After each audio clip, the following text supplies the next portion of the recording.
भारत माता की। आम आदमी पार्टी, आम आदमी पार्टी। भ्रष्टाचार का एक ही काल, भ्रष्टाचार का एक ही काल। साथियों, मैं जानता हूं आप सबके बीच, मैं जानता हूं आप सब लोग आज बहुत खुश हैं। खुश इसलिए क्योंकि आम आदमी पार्टी वालों को जंतर मंतर पर आके बहुत खुशी मिलती है हमेशा। जब जब थोड़ी बहुत बैटरी में चार्ज कम होता है हम जंतर मंतर पे आ जाते हैं और चार्ज होके जाते हैं। तो आज हम चार्ज होने आए हैं जंतर मंतर पर, अपनी स्थिति को और चार्जिंग के साथ मजबूत करने आए हैं। बहुत खुश हैं। मैं देख रहा था लोगों का अभी, सर आपके आने से पहले सब लोग बहुत खुश हैं, यहां जोश में हैं, उमंग में हैं, उत्साह में भरे हुए हैं सब लोग, क्योंकि उनके बीच उनके नेता अरविंद केजरीवाल जी आ गए हैं। लोग बहुत खुश हैं कि अरविंद केजरीवाल जी उनके बीच में हैं। थोड़ी बहुत मायूसी है इस बात की कि अरविंद केजरीवाल जी जेल से बाहर आ गए हैं, लेकिन सीएम नहीं है, मुख्यमंत्री नहीं है, इसका थोड़ा सा दुख है। लेकिन फिर भी लोग इस बात से बहुत खुश हैं कि चलो मुख्यमंत्री की बात तो अब 3-4 महीने की बात है, 3-4 महीने बाद फिर से अरविंद केजरीवाल जी मुख्यमंत्री होंगे। लेकिन खुशी इस बात की है कि तानाशाह की जेलों को तोड़ के, उनके तालों को तोड़ के भ्रष्टाचार के काल केजरीवाल हमारे बीच में आ गए हैं, हम सबके बीच में आ गए हैं फिर से। सब लोग इस बात से बहुत खुश हैं।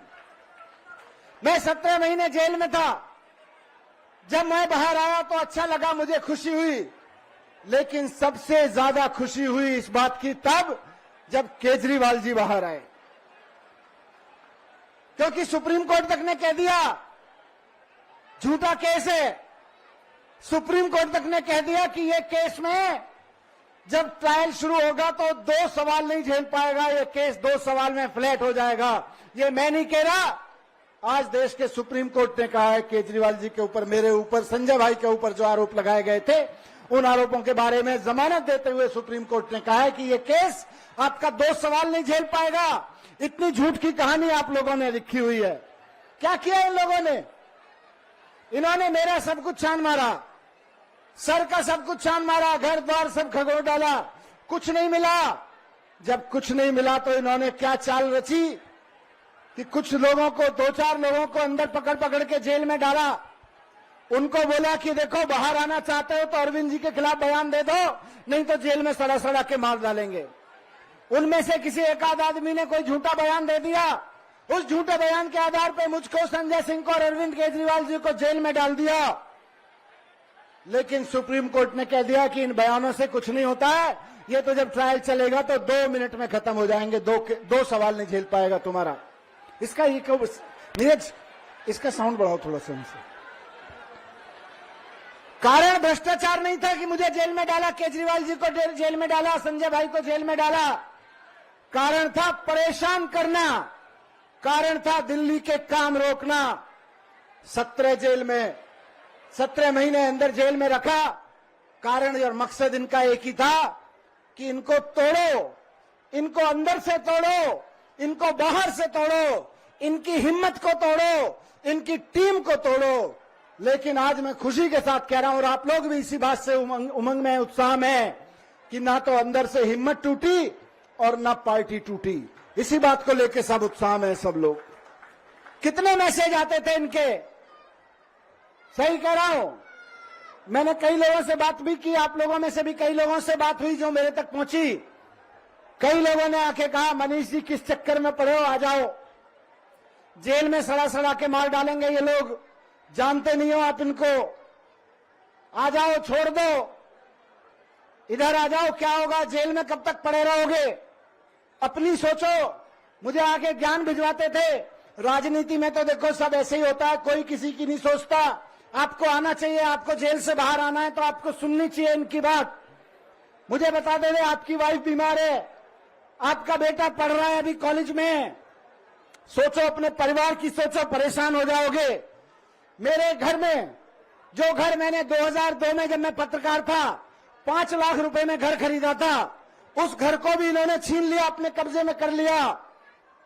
मेरे बैंक अकाउंट में सैलरी के 10 लाख रुपए पड़े थे, वो 10 लाख रुपए भी इन्होंने अपने कब्जे में कर लिए।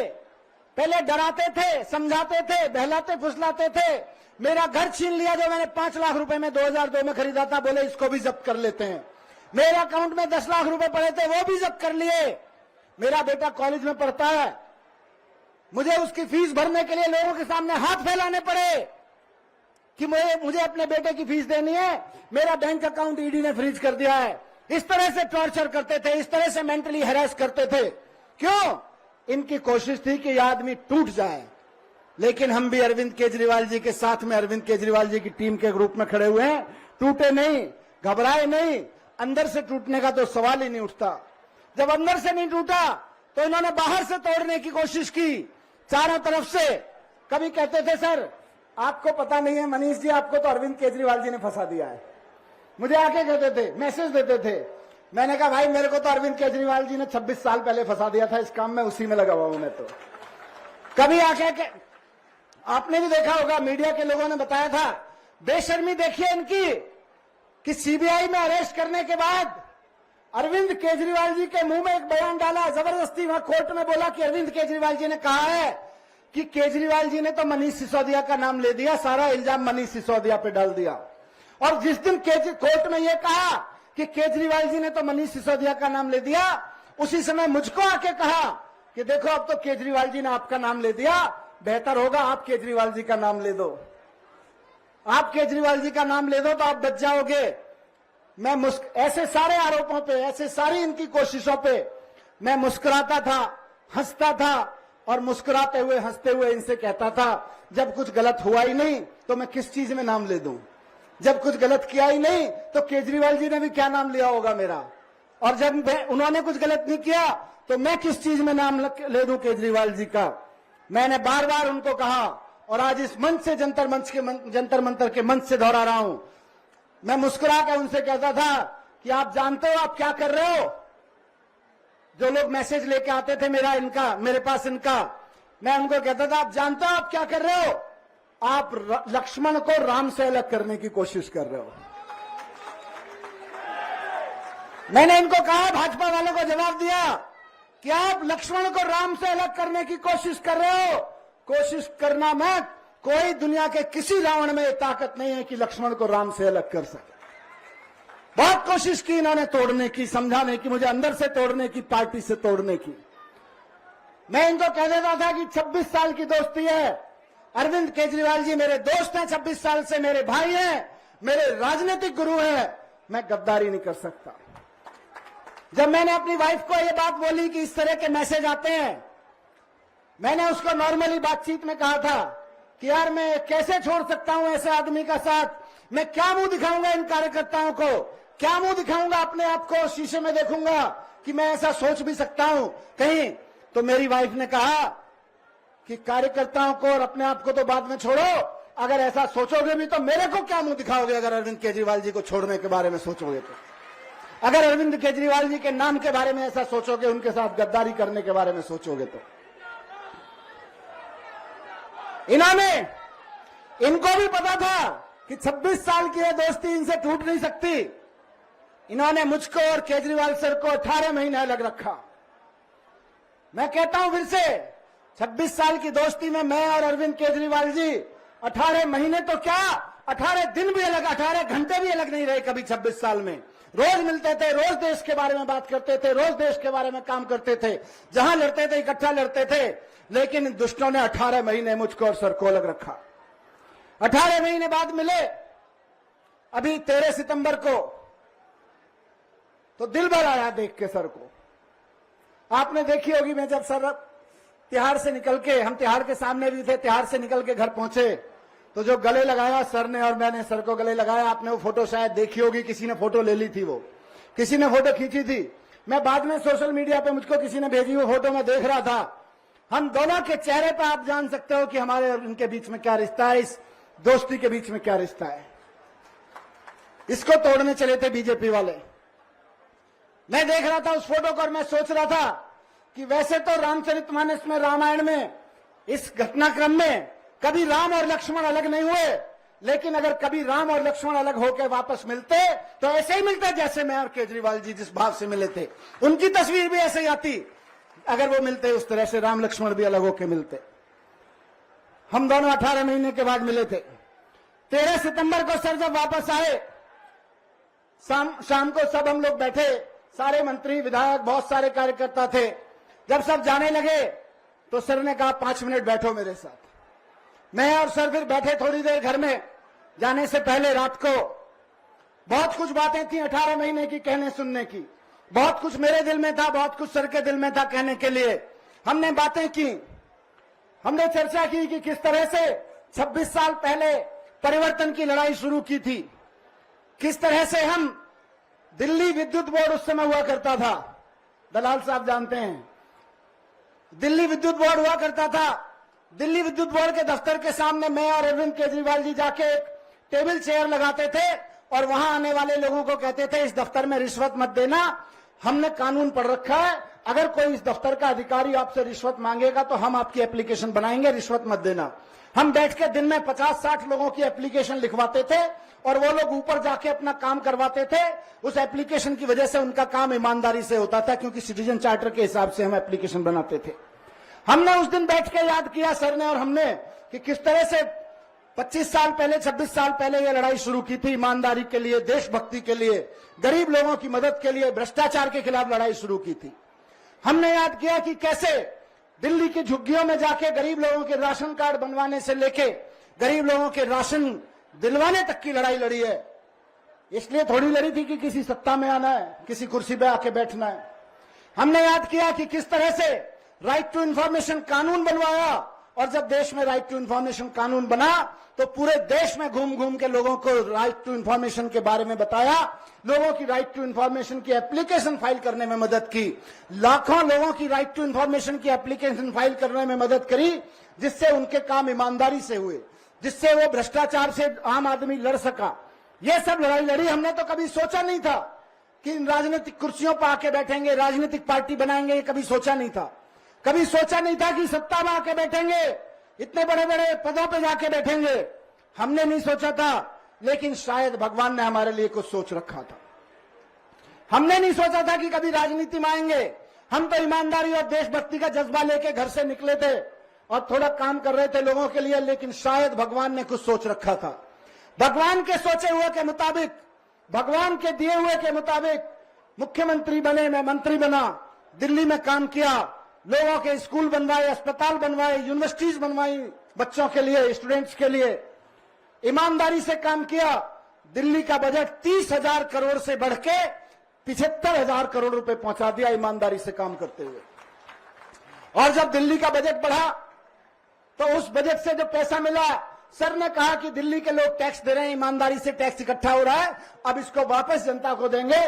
तो बिजली फ्री हो गई, पानी फ्री हो गया, बस यात्राएं फ्री हो गई, तीर्थ यात्राएं फ्री हो गई, अनऑथराइज कॉलोनियों में, मोहल्लों में इतनी सारी सड़कें बन गई, इतनी सारी बसें आ गई जो कभी नहीं आई, 24 घंटे बिजली आने लगी।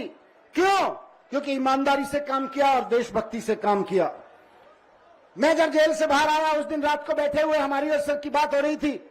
मैंने सर को बताया, केजरीवाल जी को, कि किस तरह से मैं जनता में जा रहा हूं, 1 महीने पे से पदयात्रा में जा रहा हूं और किस तरह से मदद मिल रही है वहां से।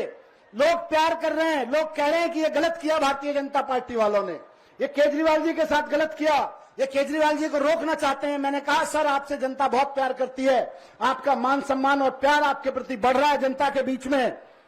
केस तो झूठा था ही, जमानत तक तो था ही केस, ये सारा केस जमानत तक था, ये हमारी चर्चा हुई। हमने कहा ये ट्रायल तो 7-8 साल चलेगा, अभी कम से कम 7-8 साल ये ट्रायल चलेगा। अदालत ने कह दिया है कि 2 क्वेश्चन में ये केस फ्लैट हो जाएगा, लेकिन ट्रायल चलने में, ट्रायल खत्म होने में 7-8 साल लगेंगे। सर ने कहा, अब ये बात महत्वपूर्ण मैं आपके बता रहा हूं, हमारे जो चर्चा हुई, सर ने कहा कि अदालत की मोहर तो लग गई है कि केस खत्म है, कुछ नहीं है इसमें, लेकिन जनता की मोहर भी लगानी है कि केजरीवाल जी ईमानदार हैं। यह जनता की मोहर लगवानी है, जनता की मोहर लगनी है। मैंने पूछा सर कैसे होगा, क्या करेंगे, कैसे चाहते हैं, क्या करेंगे? तो सर ने कहा कि मैं लांछन लेके सीएम की कुर्सी पे नहीं बैठूंगा, इन्होंने मेरे ऊपर बेईमानी का आरोप लगाया है। मैं ये लांछन लेके सीएम की कुर्सी पे नहीं बैठूंगा।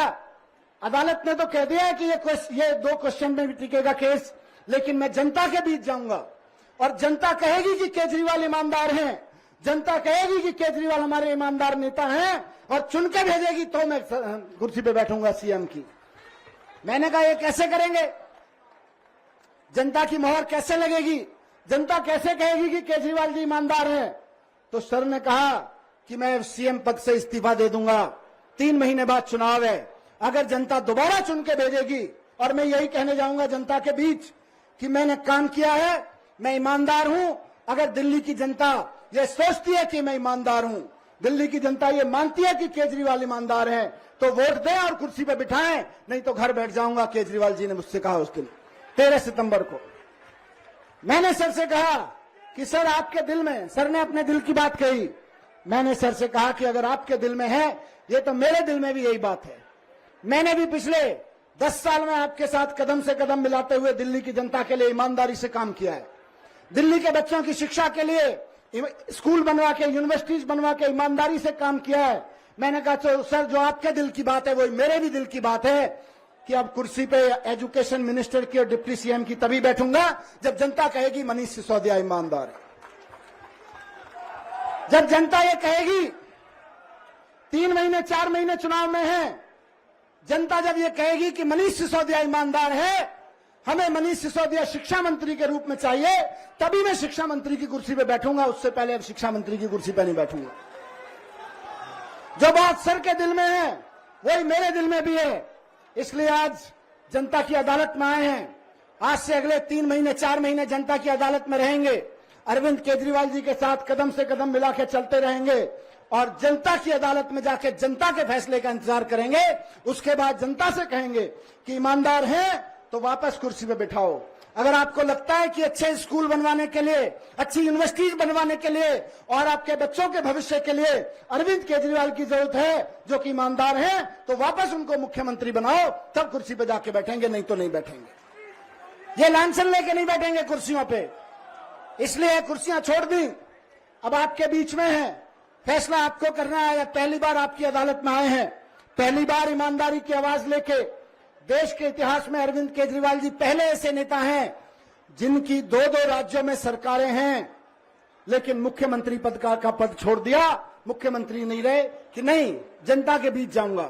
मैं भी जनता के बीच सर के साथ जाऊंगा और कदम से कदम मिलाते हुए जनता से ये कहूंगा। बस आखिरी बात मैं उन लोगों को कहना चाहता हूं जिन लोगों ने 17-18 महीने में, पिछले 2 साल में मुझको अंदर से तोड़ने की कोशिश की, बाहर से तोड़ने की कोशिश की, कि जब तक अरविंद केजरीवाल जी तानाशाही के रावण के खिलाफ ये लड़ाई लड़ते रहेंगे, राम बन के ये लड़ाई लड़ते रहेंगे, मैं लक्ष्मण बन के इनके साथ खड़ा रहूंगा। दुनिया का कोई रावण, दुनिया के किसी रावण की तानाशाही मुझको नहीं तोड़ सकती, ना मुझे अंदर से तोड़ सकती और ना पार्टी के रूप में तोड़ सकती। भारत माता की बहुत बहुत धन्यवाद।